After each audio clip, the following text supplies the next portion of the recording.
Taib, bismillahirrahmanirrahim. Alhamdulillahi ala ihsanih wa syukru lahu ala taufiqih wa amtinanih. Wa asyhadu an la ilaha illallah wahdahu la syarikalah ta'ziman li sya'nih. Wa asyhadu anna Muhammadan abduhu wa rasuluhu ad-da'i ila ridwanih. Allahumma shalli wa sallim ala Muhammadin wa ala alihi wa ashabihi wa ikhwanih. Taib, ya. Nuwasil darsana min syarhi al-mandumatil qawaid al-fiqhiyah. Wa nahnu al-an fil baiti ats-tsani. Ya, qala an-nadhim rahimahullahu taala dzin ni'amil wasi'atil ghazirah wal hikamil bahiratil katsirah. Syekh Abdurrahman bin Nasir As-Sa'di rahimahullahu taala mengatakan di bait yang kedua, masih di muqaddimah dari pembahasan al-qaid al-fiqhiyah, zi an-ni'amil wasi'atil ghazirah. Zi an-ni'ami, yang memiliki nikmat-nikmat. An-ni'am itu jamak dari ni'mah. Zi itu sendiri artinya yang memiliki. Al-wasi'ati, yang luas, nikmat yang luas. Al-ghazirah, yang melimpah. Wal hikamil bahiratil katsirah. Wal hikam, al-hikam itu jamak dari hikmah, ya. Jadi di pertama tadi an-ni'am jamak dari nikmah, al-hikam itu jamak dari hikmah. Wal hikamil bahiratil katsirah, dan hikmah-hikmah yang banyak, ya, yang melimpah dan banyak. Nah, qauluhu dzin ni'am ay sahibun ni'am wa hadza sana'un 'ala Allah. Nah, ini adalah masih dalam konteks pujian kepada Allah. Karena di bait yang pertama kita memuji Allah, alhamdulillahi al-'aliyyi al-arfaqi wa jamil asya'i wal mufarriqi. Kita sifati Allah dengan tiga sifat itu. Nah, sekarang sifat selanjutnya adalah dzin ni'am. Allah itu memiliki sifat yang maha memiliki nikmat. Ya, dzin ni'am, yang memiliki nikmat. Wa hadza tsana'un 'ala Allah. Ini adalah bentuk pujian kita kepada Allah. Wa ni'amullahi qismani, dan nikmat-nikmat Allah itu ada dua bagian. Nikmat yang pertama, ni'amun syar'iyyatun diniyah. Ya, ni'amun syar'iyyatun diniyah, ya. Nikmat-nikmat yang kaitannya dengan syariat diniyah dan berkaitan dengan agama. Kemudian yang kedua ada ni'amun kauniyatun qadariyah, ya. Nikmat yang berkaitan dengan posisi manusia sebagai makhluk, ya, yang berlaku kepadanya qadar, ya, takdir Allah. Baik, kita kupas satu persatu. Ni'amun syar'iyyatun diniyah, ya, fahadhihi khasatun bil mu'minin. Nikmat yang seperti ini khusus bagi orang-orang yang beriman saja. Ya, spesifik, ya, spesial hanya untuk orang-orang yang beriman kepada Allah. Wahum yatafawatuna fiha. Dan pemberian atau nikmat Allah yang seperti ini yatafawatun, ya, bertingkat-tingkat. Ya, dalam masalah nikmat ini bertingkat-tingkat. Jadi, ya, semua orang beriman itu mendapatkan nikmat ini, tapi kadarnya itu berbeda-beda. Ya, jadi para nabi tidak bisa disamakan dengan kita. Meskipun, ya, kita memiliki kesamaan sama-sama beriman. Ya, tapi nikmat syar'iyyah diniyahnya berbeda. Ya, misalkan dikatakan di sini kani'amihi ala al-anbiya ibn nubuwah. Ya, nikmat yang Allah berikan kepada para nabi berupa nikmat an-nubuwah.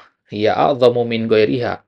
Ini tentu adalah nikmat yang sangat agung, tidak sembarangan manusia bisa mendapatkannya. Nah, ini adalah pemberian terbesar dari Allah kepada seorang hamba. Nah, kemudian yang kedua, ni'amun kauniyatun qadariyah. Fahadhihi likullin nas minal hayati wat ta'ami wasyarabi wa ghairi dzalik. Nikmat qadariyah ini, nikmat kauniyah ini, ya, ini berlaku untuk seluruh manusia, mau dia beriman ataupun tidak. Ya, misalkan nikmat al-haya, ya, nikmat al-haya, ya, seluruh manusia memiliki ini, ya, mau dia beriman ataupun tidak, dia memiliki al-haya, kehidupan, sama-sama hidup. Wa ta'am, sama-sama mendapatkan makanan, wasyarab, sama-sama mendapatkan minuman, dan nikmat-nikmat yang lainnya. Wahya lil muslimi wal kafir wal hayawani wat tayri wa ghairi. Nah, nikmat yang seperti ini bukan hanya untuk orang muslim, orang kafir juga mendapatkannya, ya, hewan-hewan, burung-burung, tumbuhan mendapatkan ini. Nah, kemudian An-Nazim mengatakan, ya, dzin ni'amil wasi'ah. Al-wasi'ah ini merupakan sifat untuk kata an-ni'am tadi. Al-wasi'ah bimana al-wafirah, ya, yang luas, yang banyak. Ya, berdekatan semua maknanya ya. Al-wasi, al-ghaziro, al-wafiro, al-bahiro. Itu maknanya semua ya berdekatan. Ay al-wafiratul katsirah allati wasi'at kulla syai'. Ya, nikmat yang banyak yang melimpah yang mencakup segala sesuatu. Qala ta'ala wa in ta'uddu ni'matallahi la tuhsuha. Nah, ya, jika engkau atau jika kalian menghitung nikmat-nikmat Allah, maka kalian tidak akan menghitung, tidak akan mampu untuk menghitungnya. Perhatikan di situ, ya, ta'nya pakai ta maftuhah, padahal nikmat itu kan pakai ta marbutah ya. Nah, ya, kata para ulama, ta ini menunjukkan ya jumlah nikmat yang banyak. Kalau nikmah pakai ta marbutah itu satu dua nikmat. Tapi kalau pakai ta maftuhah maka jumlahnya banyak. Ya, isyaratun ilal jama'. Nah, ya, din ni'amil wasi'atil ghazirah wal hikam. Al hikam itu jamak dari kata hikmah. Ya, wahia wad'ul umur fi mawadhiha. Ya, hikmah secara bahasa atau secara istilahnya yang dimaksud dengan hikmah itu adalah wad'ul umur fi mawadhiha. Meletakkan perkara-perkara pada posisinya masing-masing. Nah, itu namanya hikmah. Ya, ya, jadi ya ilmu dengan hikmah itu dua hal yang berbeda. Ya, kadang orang punya ilmu tapi tidak tahu kapan menggunakan ilmunya di tempat yang tepat begitu. Nah, orang yang punya hikmah ya itu dia tahu kapan menggunakan ilmu yang dia punya. Makanya orang Arab mengatakan likulli maqamin maqal wa likulli maqalin maqam. Ya, setiap waktu itu ada ucapan yang sesuai. Setiap ucapan itu ada waktu yang sesuai. Nah, wallahu subhanahu la yaf'alu syai'an illa li hikmatin.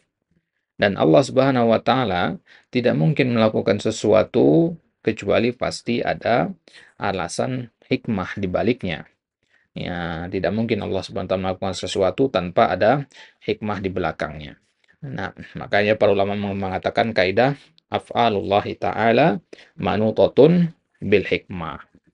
Ya, sifat-sifat Allah atau perbuatan-perbuatan Allah itu terikat dengan hikmah. Kalau manusia bisa saja melakukan sesuatu tanpa hikmah, ya,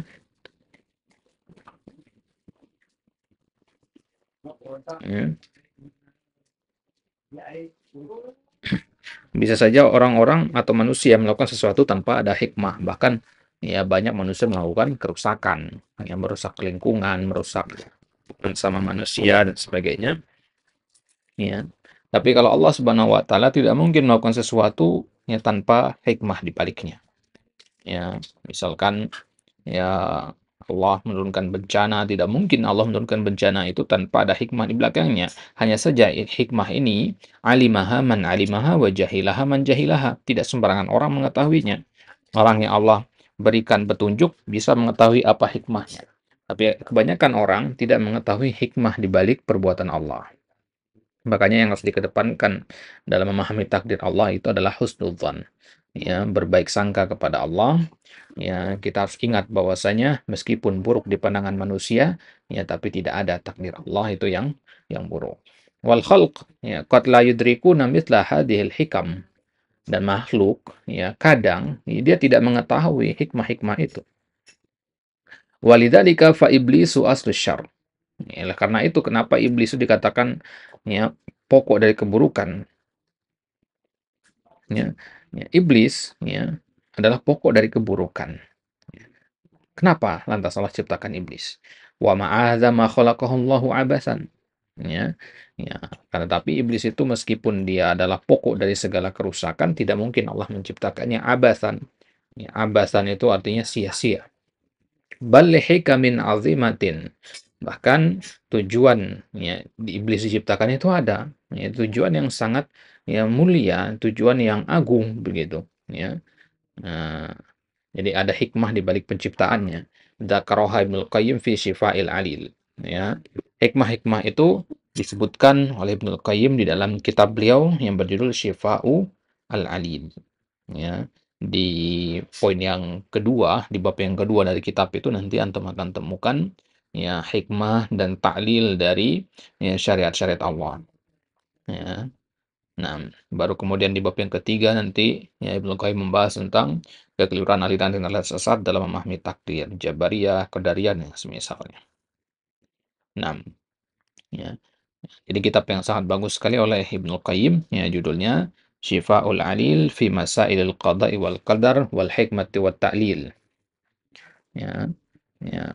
Nah, ya, Syifa'ul Alil fi Masailil Qada'i wal Qadar wal Hikmati wat Ta'lil.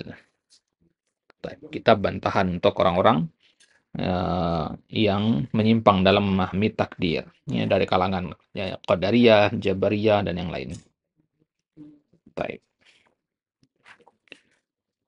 Lita'lam annallaha ahkamul hakimin wa af'aluhu wa af'alahu kulluha hikmatun. Hendaknya juga kita tahu bahwasanya Allah itu adalah hakim yang paling bijaksana, pemutus perkara yang paling bijaksana. Wa af'alahu kulluha hikmah, dan perbuatan Allah itu seluruhnya adalah hikmah. Nah, qauluhu al-bahirah allati tubhirul uqula min husniha. Ya, ya al-bahirah, ya, dari kata bahara, ya, allati tubhirul uqula min husniha, yang ya, bahasa kita itu menyilaukan, ya, ya al-bahirati, hikmah yang menyilaukan, ya, yang mempesona, yang indah gitu ya. Jadi hikamil bahirah al-katsirah, ya hikmah-hikmah Allah yang menyilaukan, yang agung, ya. Allati tubhirul uqul, yang menyilaukan akal pikiran manusia, min husniha, saking indahnya, saking baiknya. Wa hikmatullahi tatajalla fi umurin, dan hikmah-hikmah Allah itu muncul dalam beberapa perkara secara pokok. Yang pertama adalah fi takdirihi, yang kedua fi syar'ihi. Ya, bisa kita kelompokkan hikmah Allah, ya, yazhar, ya, fi umurin. Ya, awalan fi takdirihi. Fala yuqaddiru syai'an illa li hikmatin wa in khafiyat. Ya, maka Allah Subhanahu wa taala tidak mungkin menetapkan sesuatu kecuali ada hikmah di baliknya, wa in khafiyat ala anzarin nas, atau ala anzari katsirin minan nas. Ya, meskipun hikmah tersebut tersembunyi di pandangan mayoritas manusia. Nah, ya itulah ya kenapa yang paling paham tentang hikmah Allah adalah para ulama, ya, yang mereka belajar, yang mereka mendalami firman-firman Allah dan hadis-hadis Nabi SAW, ya, sehingga mereka memiliki ya ilmu tentang ya apa hikmah di balik setiap ketetapan Allah Subhanahu wa taala. Taib. Maka apapun ketetapan Allah pasti ada hikmah di baliknya. Ya, setiap kejadian, setiap ketetapan, setiap peristiwa itu pasti ada hikmah, ya, yang melatar belakanginya. Kemudian yang kedua, hikmah Allah itu bisa kita lihat pada syariat-syariat yang Allah tetapkan. Fala yusyri'u li'ibadihi amran bila hikmah. Tidak mungkin Allah mensyariatkan sesuatu bagi hambanya tanpa ada hikmah di baliknya. Sholat, puasa, zakat, itu pasti ada hikmahnya. Tidak mungkin hanya untuk memberatkan hamba-hambanya, tidak. Wa innama la ya'muruhum bi amrin illa wa fihi maslahatun lahum. Tidak mungkin Allah perintahkan sesuatu dengan satu perintah kecuali pasti di dalam perintah itu ada maslahat bagi mereka. Sebaliknya juga begitu. Wa la yanhahum an syai'in illa li hikmah. Ya, dan tidaklah Allah melarang mereka dari sesuatu kecuali karena ada hikmah di balik larangan tersebut. Wa fihi raddu syarrin anhum. Ya, di dalam hikmah-hikmah, di dalam larangan-larangan tersebut terdapat raddu syarrin anhum, ya, bantahan untuk keburukan-keburukan, atau bahasa kita yang menyelamatkan ya mereka dari keburukan-keburukan tersebut. Nah, ya itulah kenapa banyak dari syariat-syariat Allah yang kadang karena manusia tidak mengetahui hikmahnya disebabkan keterbatasan ilmunya, ia pun tidak mau mengamalkannya.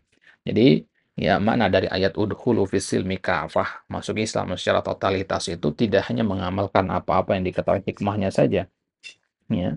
Perintah Allah, Allah katakan lakukan. Ya, ketika kita tidak tahu hikmahnya, kita tidak mau melakukannya. Ya, apakah seperti itu? Kita tebang pilih yang kita tahu hikmahnya saja yang kita amalkan, maka ya seperti ini tidak masuk ke dalam ya konsep beriman secara kafah. Jadi beriman secara kafah, masuk Islam secara totalitas, itu tidak boleh tebang pilih, ya. Tahu ataupun tidak tentang hikmah di baliknya, kita harus tetap mengimaninya, ya. Karena ketidaktahuan kita terhadap sesuatu bukan berarti sesuatu itu tidak ada, ya. Apa yang kita tidak ketahui belum tentu tidak ada. Nah, maka yang harusnya kita lakukan adalah belajar, ya, ya talabul ilmi, agar kita bisa ya mengetahui hikmah-hikmah di balik setiap ketetapan Allah Subhanahu wa taala. Nah, baik.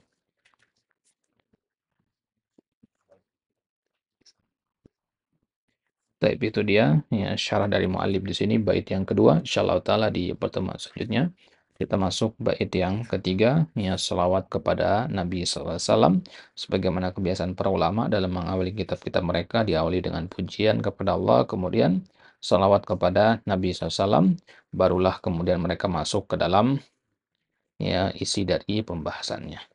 Allah taala ala wa alam wa sallallahu ala nabiyina Muhammad wa ala alihi wa sahbihi wasallam.